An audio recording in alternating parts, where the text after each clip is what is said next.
Now,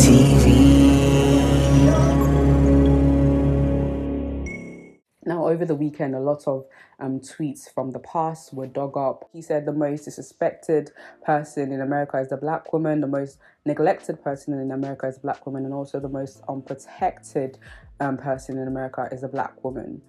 Black women that had problematic views about other black women is as a result of sometimes people bullied us, and then we go on to then transfer that same self-hate to other people, and we then go on to have colorist views. We are able to highlight the flaws of others, knowing that we've matured in that area, or we didn't even have to go through that phase, but we forget that there are some things within us as well that we need to heal and deal with. And my biggest issue with that whole discourse was that justice and mercy are not mutually exclusive. They don't have to be.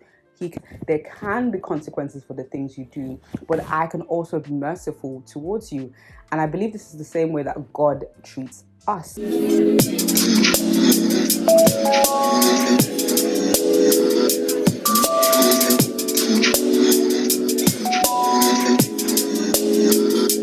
Hi guys, welcome to Mochunkstv and welcome to another installment of Chit Chat with Mo, where we delve deeper into controversial debates, we have honest conversation and so much more. Now, over the weekend, a lot of tweets from the past were dug up about with certain influencers, certain people on the timeline, just different people had made some comments, derogatory comments about black women, about black people. Some also homophobic comments were dug up, and this reminded me actually of the situation with Kevin Hart when he was about to host the Oscars.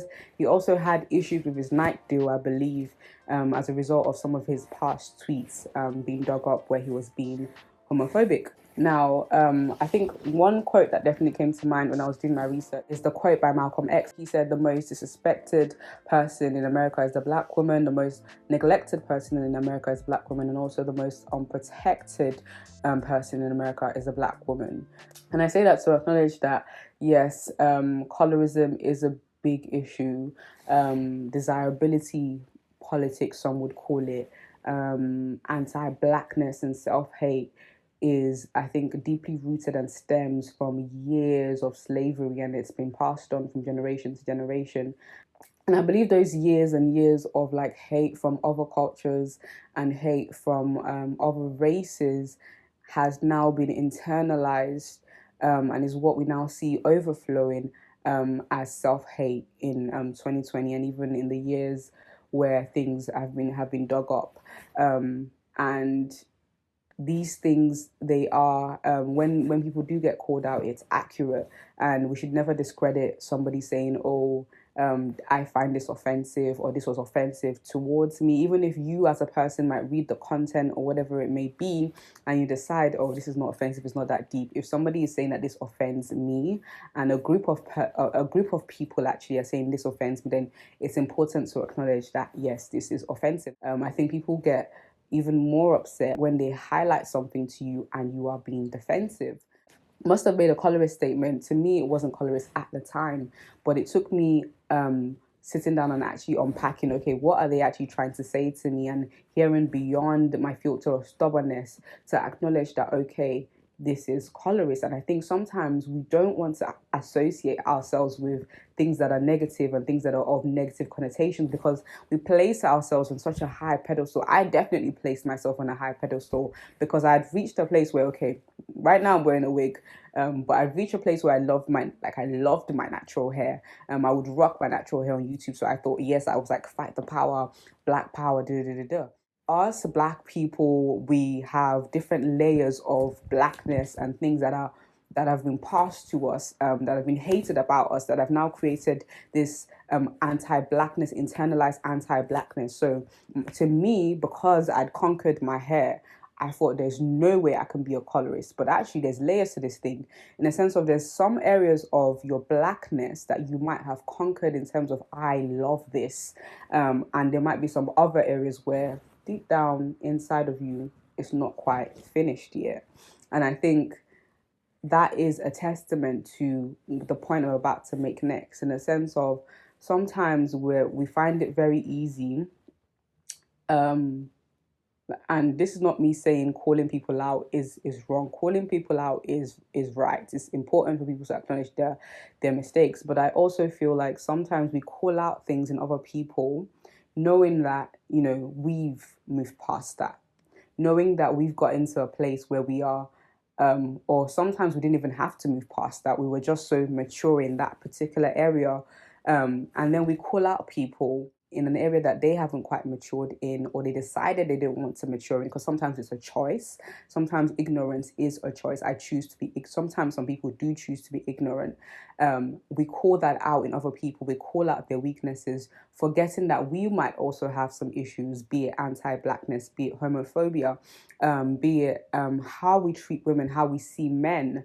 We're able to highlight the flaws of others, knowing that we've matured in that area, or we didn't even have to go through that phase. But we forget that there are some things within us as well that we need to heal and deal with. And if someone was to call that out in us as well, we might also be defensive. I think another thing that's important to highlight as well when it comes to the whole grace point and why I'm able to apply grace to other people is understanding that no one wakes up problematic. No one wakes up anti-black. No one wakes up homophobic.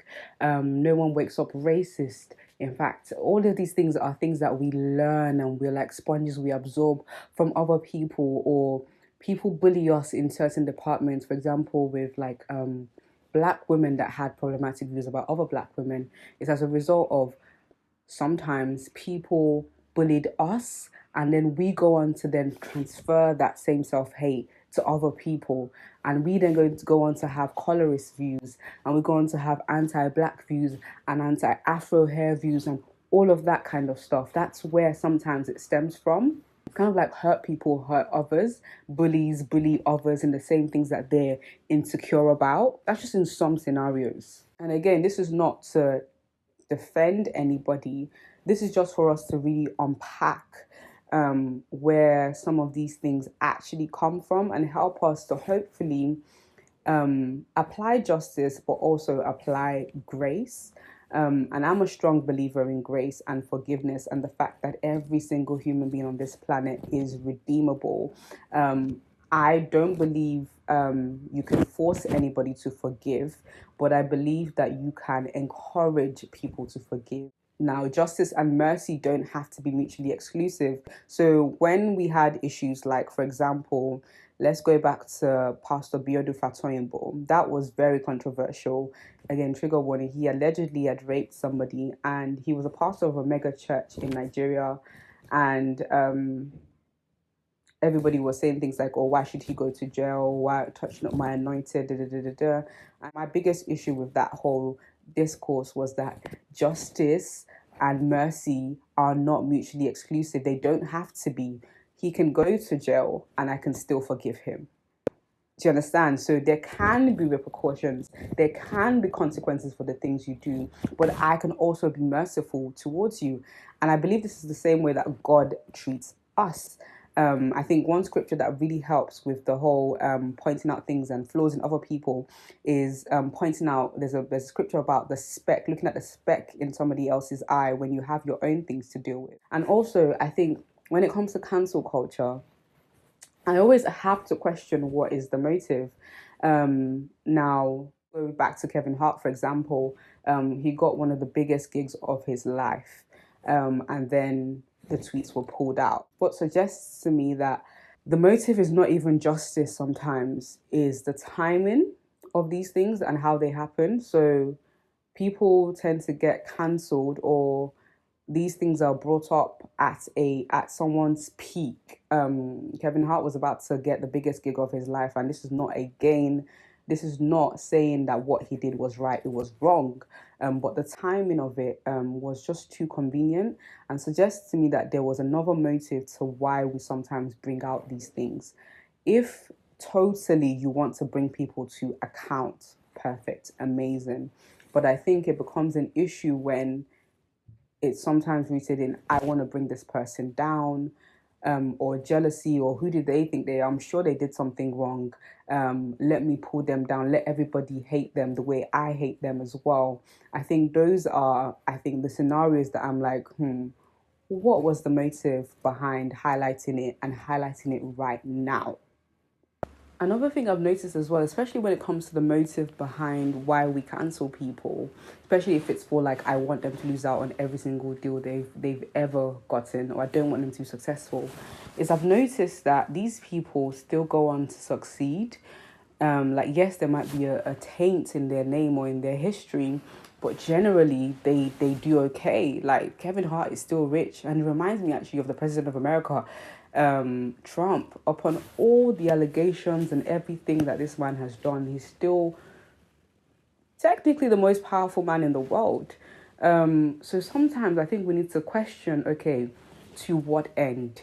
Is it until I see this person completely stripped of every bit of success that I will be satisfied? And I think even that, if that's the motive, like question within your own heart, like that's, I don't know, that's very witchcrafty. I don't know how else to describe it. It's very, your downfall will be my happiness because you gave me, and like I said, the trauma, the hurt, it's valid, but does them reaching like the end, or which usually doesn't happen, but them reaching like complete stripping of success, is that will never undo the hurt and the damage. Only healing and intentional healing will undo those damages. Yeah, so my people, so I put it to you, cancel culture. I think there's nothing wrong in bringing people to accountability, and there's nothing wrong in bringing justice, but also apply grace. Apply grace because number one, you are not perfect as well. Maybe your grievances are not as much as, or are not as crazy as what that person did. But you are not perfect as well. You've still offended somebody in some capacity. And if we were to throw a stone at every time that we did wrong, actually the scripture that comes to mind is when Jesus, they found a woman in adultery and they were about to stone her to death, forgetting that there was a man that was involved. But again, let's forget that one for now. Forgetting there was a man who was involved, and they were about to stone this lady, and Jesus just said, "Whoever hasn't sinned, throw the first stone," and all of them were silent. And it just makes me think about like humanity and how we treat one another. Because if your grievances were to be, I don't know, brought to limelight, or even the things that you think, forget the things that you've put out into the world. If the things that you think in your mind, because everyone has those moments of offensive thoughts, feelings, opinions that we might not necessarily voice out, but we've had them. Now, imagine if all of those were exposed. Imagine if all the skeletons in your closet were exposed and everybody was ready to stone you. It just makes you realize, and it makes you put things in perspective in the sense of, I'm not perfect myself. I would like you to acknowledge what you did, but I can still show you grace and I can still show you mercy. And hopefully as well, you've grown from that. And I think the biggest thing in those scenarios is humbling yourself enough to understand what people are saying, humbling yourself enough to acknowledge and accept, okay, I see where I've gone wrong with this, and growth. I think the biggest thing is the growth. If you don't grow from situations like that, like I watched Kevin Hart's documentary and you can see that he's grown immensely. And like I said, every single human being, I believe, is redeemable. There's no one that is too far gone. And that's the way, again, the way I personally treat people is how God treats me. And if God can redeem me and still accept me even after I've done things that are against his will for me, or the things that he would or his ideal for me, and he can still accept me, then even when people around me falter, even when they fail, I can still accept them as well. I can bring them to justice and say, yo, like God would correct me, but he still embraces me and he still shows me grace and mercy. And I think that's the biggest message that I want to kind of pass across in this particular video. Okay, guys, you guys let me know what you think about this. Should people be dragged to filth? Should there be no mercy? Should there be mercy? Should justice be the main thing? Can there be both, or is it one or the other?